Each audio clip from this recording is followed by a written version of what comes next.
On vous ment depuis votre plus tendre enfance. On vous a toujours dit que la souffrance vous affaiblissait, que les blessures vous brisaient, que les personnes écorchées sont des êtres diminués. Mais Machiavel, dans les coulisses du pouvoir à l'époque des Lumières, a observé quelque chose de radicalement différent. Les esprits les plus éclairés, les stratèges les plus avisés, les observateurs les plus perspicaces, tous partageaient un point commun. Ils n'avaient pas été épargnés par la vie. Ils avaient été brisés par elle.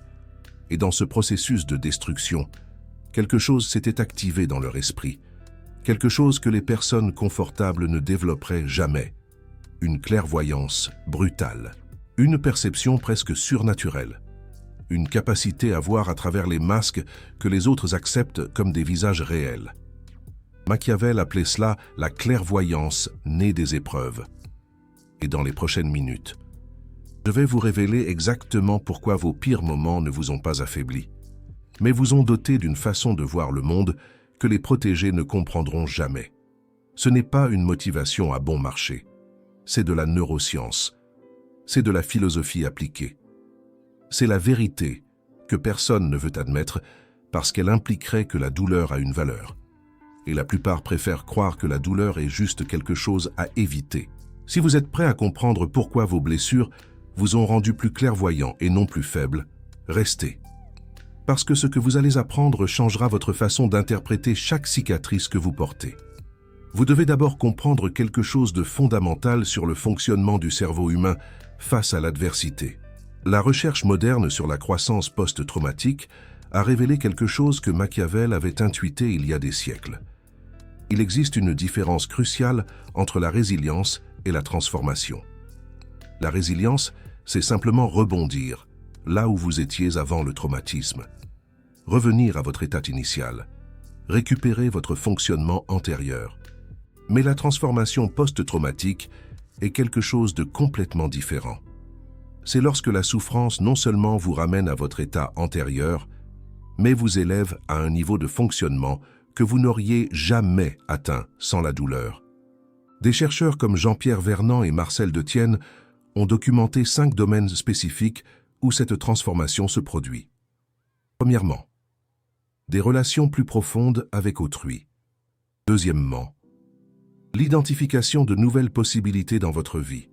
Troisièmement, une force personnelle accrue. Quatrièmement, un changement spirituel ou philosophique. Et cinquièmement, une appréciation plus intense de la vie.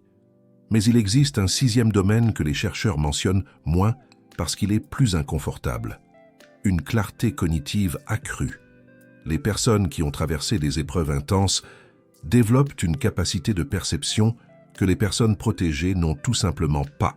Ce n'est pas que la douleur vous rende plus intelligent au sens conventionnel. C'est que la douleur vous dépouille des illusions que le confort maintient intactes. Et sans ces illusions, vous voyez le monde tel qu'il est, pas comme vous souhaitez qu'il soit, pas comme on vous a appris qu'il était, pas comme il serait pratique qu'il soit, mais comme il est réellement. Machiavel a écrit Le Prince après avoir été torturé et exilé de Florence, pas malgré cette souffrance, mais précisément parce que cette souffrance lui a donné des yeux neufs. Avant sa chute, Machiavel était un fonctionnaire compétent, habile dans son travail, respecté dans les cercles diplomatiques. Mais il n'était pas exceptionnel. C'est la destruction de tout ce qu'il connaissait qui a activé quelque chose d'endormi dans son esprit. Soudain, il pouvait voir des schémas qu'il avait ignorés pendant des années de service public. Il pouvait identifier les véritables motivations derrière les discours élaborés qu'il avait entendus des milliers de fois. Il pouvait distinguer entre le pouvoir réel et la simple apparence du pouvoir. La souffrance lui avait arraché les bandeaux des yeux. Et ce qu'il a vu était si cru, si dépouillé de sentimentalisme, si brutalement honnête, que son livre a été considéré comme immoral pendant des siècles. Mais il n'était pas immoral. Il était simplement clairvoyant. Et la clairvoyance met mal à l'aise ceux qui préfèrent leurs illusions. Or, il existe une explication neurologique à ce phénomène que les philosophes antiques intuaient mais ne pouvaient articuler. Lorsque vous subissez un traumatisme ou une souffrance intense, votre cerveau entre dans un état que les chercheurs appellent hypervigilance ou plus simplement. Acuité sensorielle. L'hypervigilance a été définie comme des schémas cognitifs, physiologiques et comportementaux dans lesquels un individu répond à des stimuli neutres ou ambigus comme s'ils étaient menaçants, ou à une capacité accrue à détecter et à réagir aux stimuli menaçants. En d'autres termes, votre système d'alerte est amplifié. Or, dans sa forme extrême, l'hypervigilance est problématique.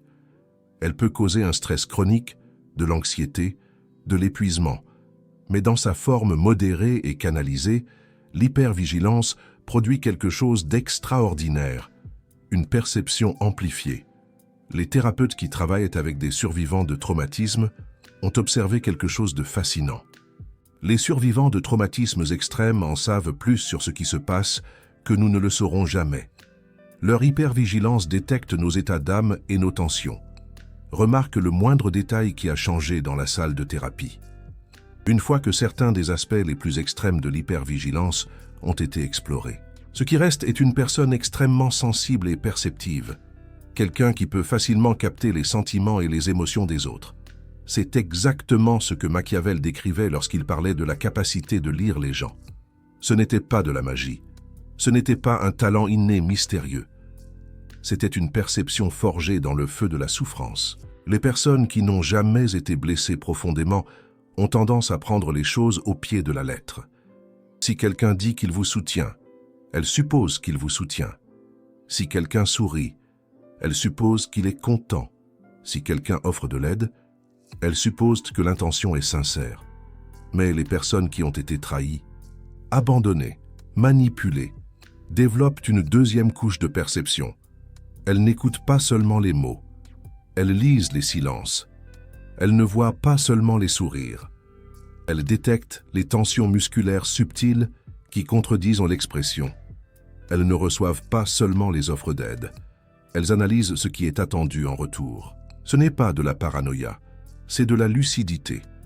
Et la différence entre la paranoïa et la lucidité est cruciale. La paranoïa voit des menaces là où il n'en existe pas. La lucidité voit ce qui est réellement présent, y compris les menaces réelles que les autres ignorent. Machiavel n'était pas paranoïaque. Il était l'homme le plus réaliste de son époque, et son réalisme venait directement de sa souffrance. Friedrich Nietzsche, un autre philosophe qui a connu la douleur intimement à travers la maladie chronique et l'isolement social, a articulé cette vérité d'une manière qui résonne des siècles après Machiavel. On vous ment depuis votre plus tendre enfance. Nietzsche l'a écrit. Le problème de la souffrance n'est pas la souffrance elle-même, mais son absence de sens. L'homme, le plus courageux des animaux et le plus habitué aux épreuves, ne rejette pas la souffrance en tant que telle. Il la désire, il la recherche même, pourvu qu'on lui en montre la signification.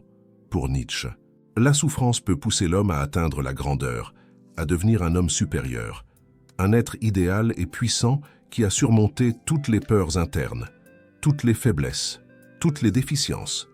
Mais voici la clé que la plupart ignorent. La grandeur ne découle pas automatiquement de la souffrance. Elle vient de la façon dont on la traite. Il y a deux façons de répondre à la douleur. La première est la rumination intrusive. C'est quand la souffrance vous envahit sans votre permission, quand les souvenirs douloureux apparaissent de manière automatique, quand vous ne pouvez pas cesser de penser à ce qui s'est passé, mais sans en tirer aucun enseignement. Cette forme de traitement ne produit pas de clairvoyance. Elle produit la stagnation. La seconde forme est ce que les chercheurs appellent la rumination délibérée. C'est quand vous choisissez consciemment d'examiner votre souffrance, quand vous décidez d'extraire de l'information de votre douleur, quand vous utilisez votre expérience comme des données pour mieux comprendre la réalité. Cette seconde forme, c'est elle, qui transforme les blessures en clairvoyance. Machiavel pratiquait la rumination délibérée de manière obsessive, dans ses lettres à un ami, durant son exil. Il décrit comment il passait ses nuits à lire les auteurs de l'époque des Lumières, conversant mentalement avec des philosophes disparus, tirant des leçons de leurs victoires et de leurs défaites. Mais il analysait aussi sa propre chute, pas avec autocompassion, avec une curiosité stratégique. Quels signaux avait-il ignorés? Quelles erreurs avait-il commises? Quel schéma pourrait-il reconnaître à l'avenir? Il transforma son humiliation en éducation, Et cette éducation, forgée dans la douleur, produisit une clarté que des années de succès ne lui avaient jamais donnée. Une clarté comparable à celle de Voltaire face à l'injustice ou de Rousseau face aux contradictions de la société. Viktor Frankl, un autre penseur qui connut la souffrance dans sa forme la plus extrême dans les camps de concentration nazis, formula quelque chose de similaire. Frankl écrivit qu'il n'y a rien au monde qui aide aussi efficacement à survivre, même aux pires conditions, que la connaissance qu'il y a un sens à sa propre vie. Il citait fréquemment Nietzsche quand il disait que celui qui a un pourquoi pour vivre peut supporter presque n'importe quel comment. Mais Frankl ajouta quelque chose de crucial. Quand nous ne pouvons plus changer une situation, nous sommes mis au défi de nous changer nous-mêmes. Cela ne signifie pas que vous devez créer de la souffrance. Cela signifie que quand la souffrance inévitable arrive, vous avez un choix. Vous pouvez laisser qu'elle vous détruise, ou vous pouvez laisser qu'elle vous révèle. La plupart choisissent la première option, sans même se rendre compte qu'il y en a une autre. Ils restent piégés dans l'identité de victime. Ils se définissent par leur douleur, au lieu d'être transformés par elle. Ils utilisent leurs blessures comme excuse pour la médiocrité, au lieu de comme carburant pour l'excellence. Mais ceux qui choisissent la seconde option découvrent quelque chose que les épargnés par la vie ne sauront jamais. La souffrance, traitée correctement, est le meilleur maître de réalité qui existe, parce que la souffrance vous dépouille de 3 illusions fondamentales que le confort maintient intactes. La première illusion est l'illusion de contrôle. Quand tout va bien, vous croyez que vous avez le contrôle de votre vie, que vos plans déterminent vos résultats, que si vous faites les choses correctement, vous obtiendrez les résultats corrects. Mais la souffrance vous enseigne que le contrôle est partiel, pas total, qu'il y a des forces en dehors de vous qui peuvent détruire vos meilleurs plans, que la fortune, comme l'appelait Machiavel, gouverne la moitié de nos actions. Ce n'est pas une leçon déprimante, c'est une leçon libératrice. Parce qu'une fois que vous acceptez que vous ne contrôlez pas tout, vous pouvez concentrer votre énergie sur ce que vous contrôlez. Votre clairvoyance, votre préparation, votre réponse aux événements. Et vous cessez de gaspiller de l'énergie à essayer de contrôler l'incontrôlable. La deuxième illusion que la souffrance détruit est l'illusion d'exceptionnalité. Quand la vie est facile, vous tendez à croire que vous êtes spécial, que les tragédies arrivent aux autres, que d'une certaine manière vous êtes protégé par l'univers. Mais la souffrance vous enseigne que vous n'êtes pas une exception aux lois de la réalité, que la mort, la perte, la trahison, l'échec sont des expériences humaines, universelles, et que prétendre qu'elles ne vous concernent pas est simplement du délire. Encore une fois, cela sonne sombre, mais c'est profondément pratique, parce qu'une fois que vous acceptez que vous n'êtes pas une exception, vous commencez à vous préparer aux difficultés, au lieu de feindre qu'elles n'arriveront jamais. Et la préparation, c'est le pouvoir. La troisième illusion que la souffrance détruit est l'illusion des masques.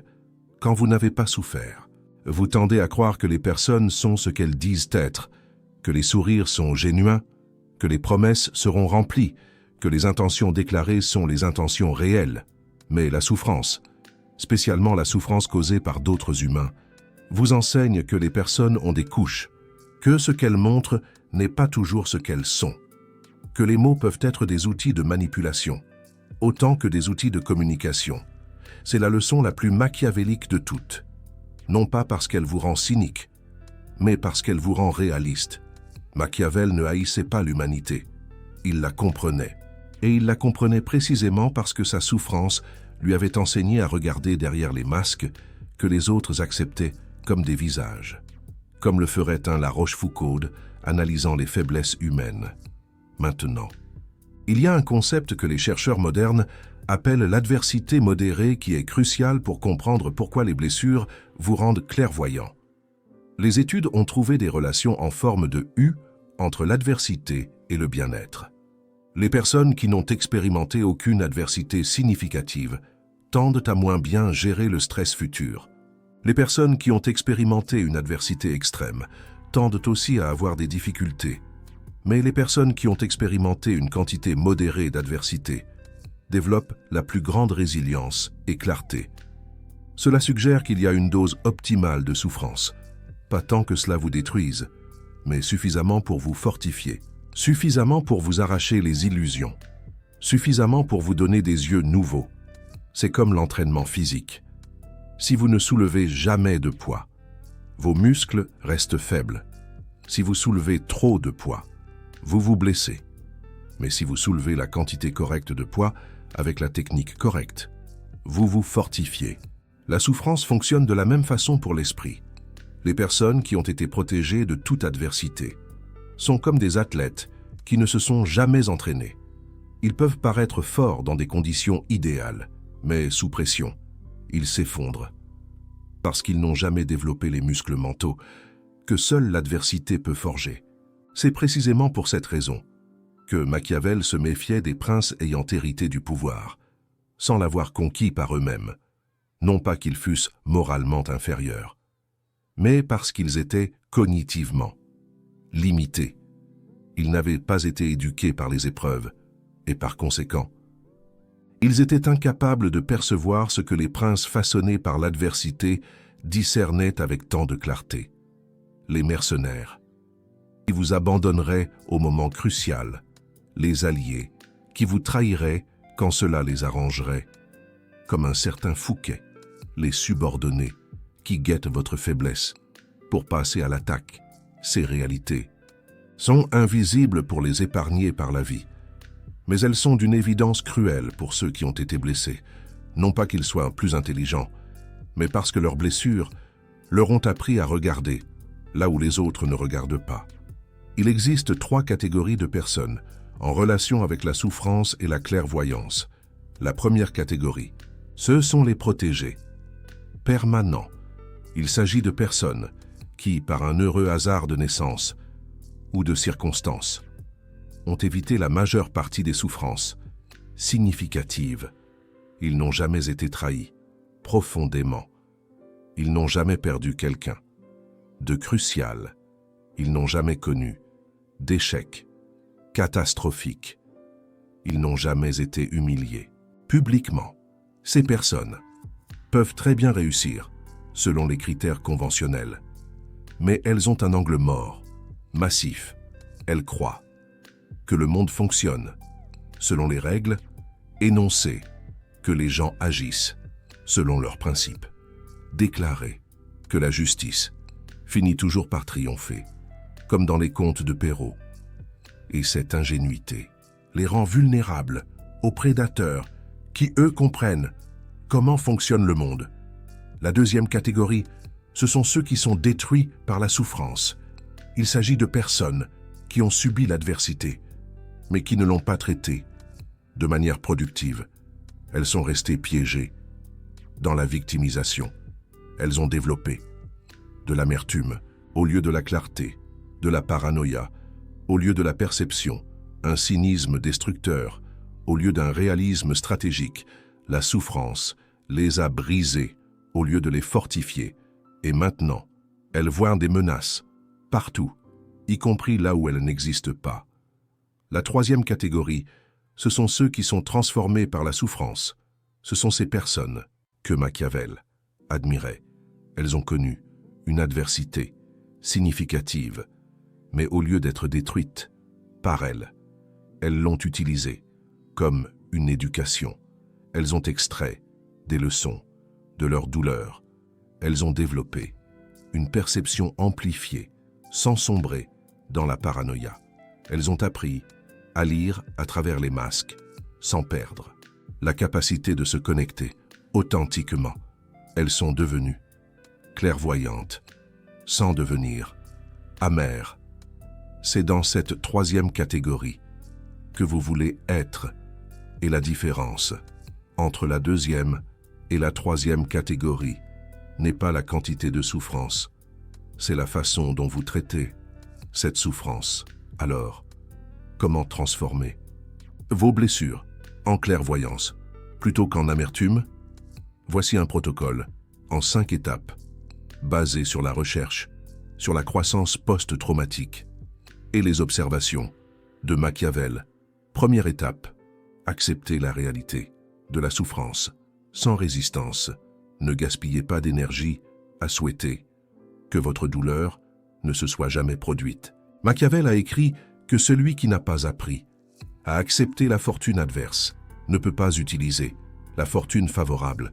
La résistance à la douleur passée consume l'énergie que vous pourriez utiliser pour extraire des leçons de cette douleur. Acceptez que ce qui est arrivé. Et ensuite, demandez-vous ce que vous pouvez en apprendre. Deuxième étape, pratiquez la rumination, délibérée et non pas l'intrusive. Cela signifie choisir des moments spécifiques pour analyser votre souffrance au lieu de la laisser vous envahir aléatoirement. Machiavel avait des rituels spécifiques. Chaque soir, il se retirait.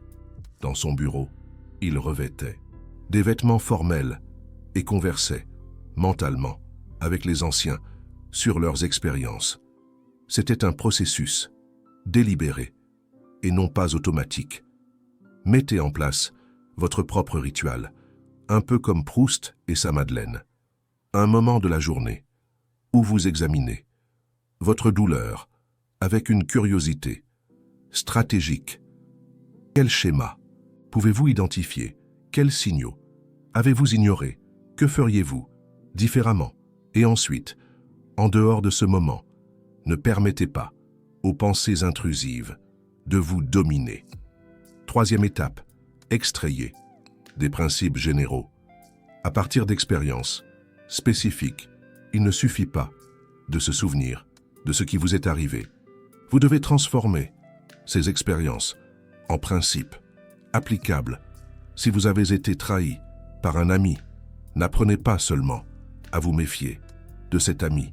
Identifiez les signes avant-coureurs de la trahison que vous avez ignorés et créez un principe général que vous pourrez appliquer dans des situations futures. Machiavel a fait exactement cela. Il n'a pas seulement écrit sur les princes spécifiques qu'il a observés. Il a extrait des principes généraux qui s'appliquent à toute situation de pouvoir. Votre douleur contient des données. Votre travail consiste à transformer ces données en sagesse applicable. Quatrième étape, distinguer entre clairvoyance et amertume. La clairvoyance voit la réalité clairement. L'amertume déforme la réalité. Vers le négatif, la clairvoyance vous permet d'agir stratégiquement. L'amertume vous paralyse ou vous fait agir de manière destructive.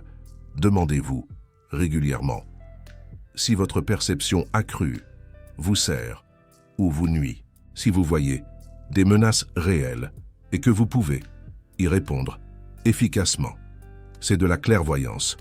Si vous voyez des menaces partout et que vous ne pouvez pas fonctionner, c'est de l'amertume déguisée en clairvoyance. Machiavel a maintenu cette distinction de manière impeccable. Il était l'observateur le plus cynique de la nature humaine, mais il n'est jamais devenu dysfonctionnel.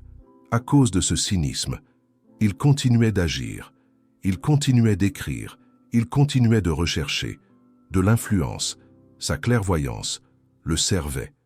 Assurez-vous que la vôtre vous serve également.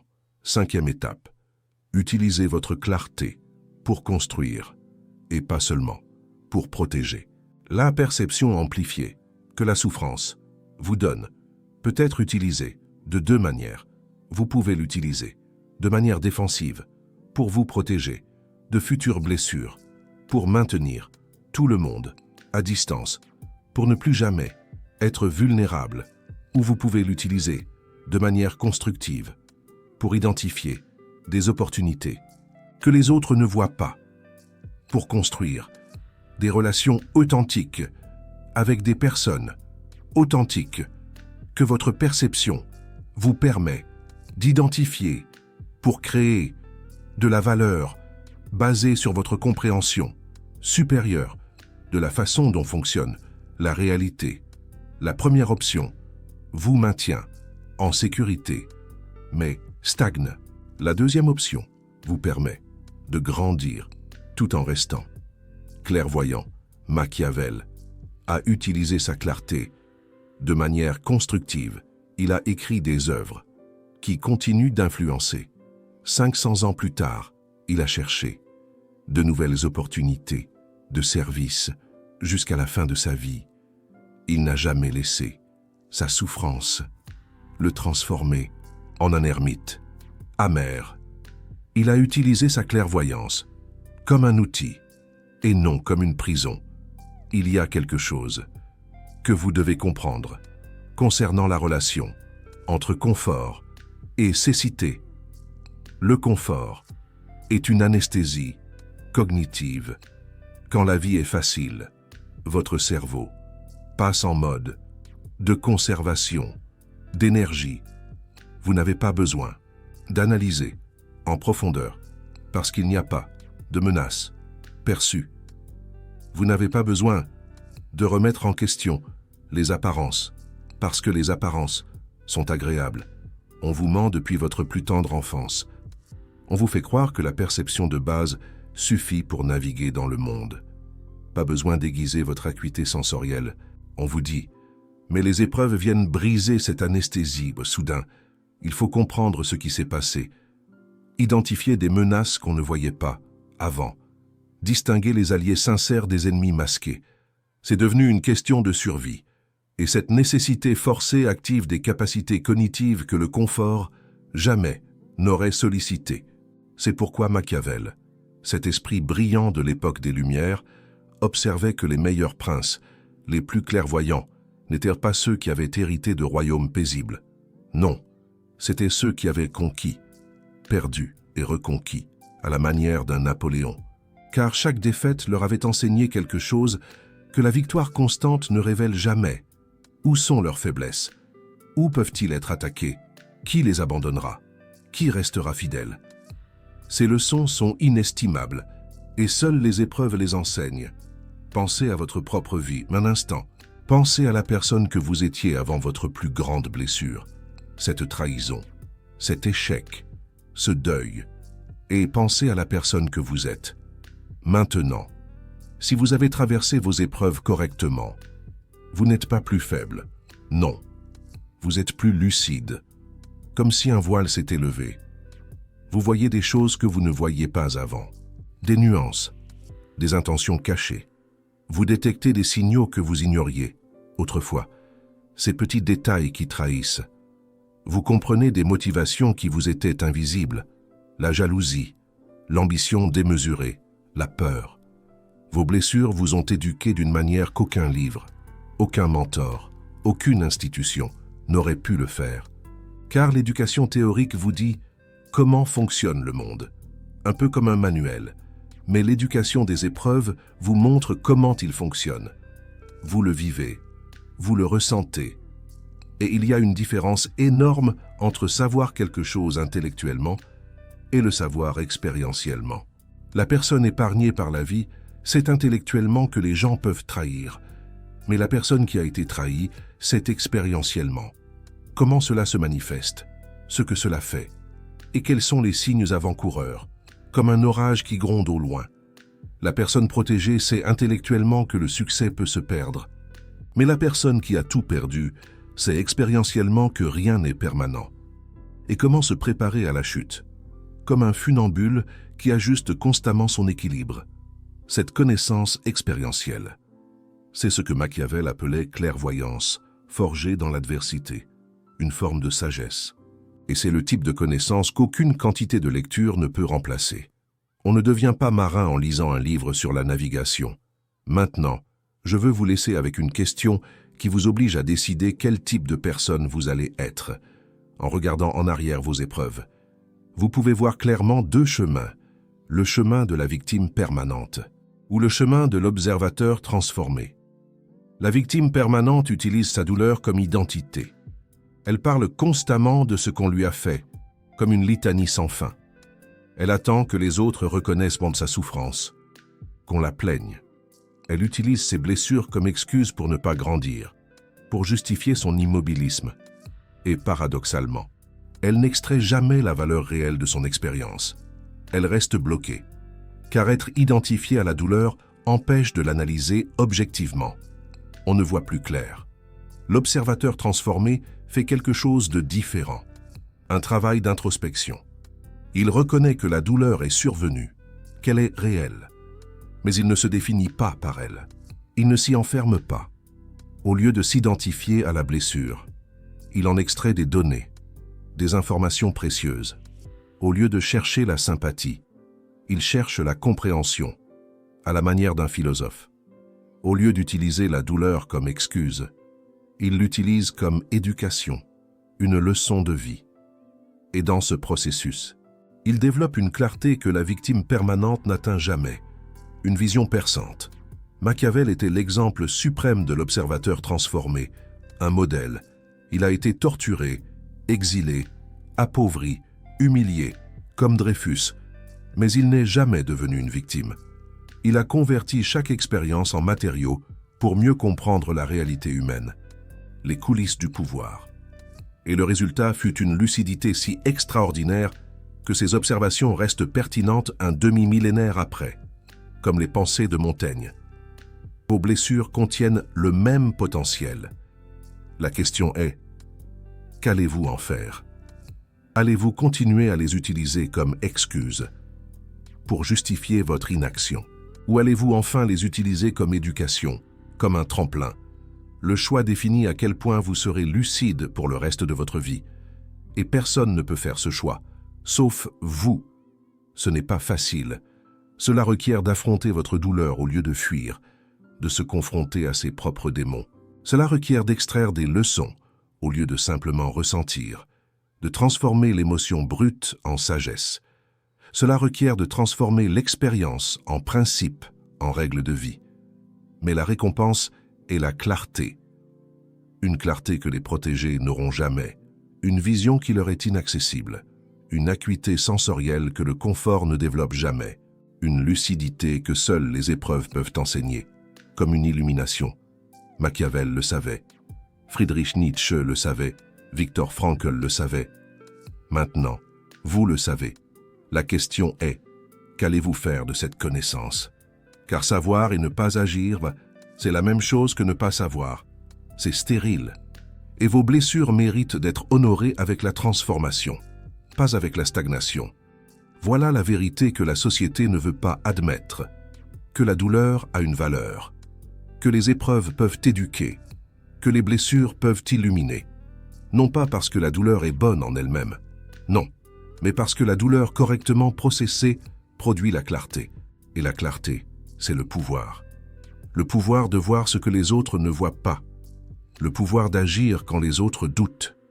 Le pouvoir de naviguer dans un monde que les naïfs ne comprendront jamais. Un monde complexe et impitoyable. Vos blessures ne vous ont pas affaibli. Elles vous ont équipé. Elles vous ont donné des outils. La seule question est, allez-vous utiliser cet équipement ou allez-vous le laisser rouiller pendant que vous vous définissez comme une victime? Machiavel a choisi de l'utiliser. Et il a changé notre compréhension du pouvoir pour toujours. Votre choix n'a pas besoin d'être aussi grandiose, mais il doit être conscient. Car chaque jour que vous passez à vous identifier à votre douleur au lieu d'en apprendre, est un jour gaspillé. Et la vie est trop courte pour les gaspillages. Les épreuves sont déjà passées. La transformation dépend de vous. Et la lucidité attend de l'autre côté, comme une promesse. Vous avez juste besoin de la choisir.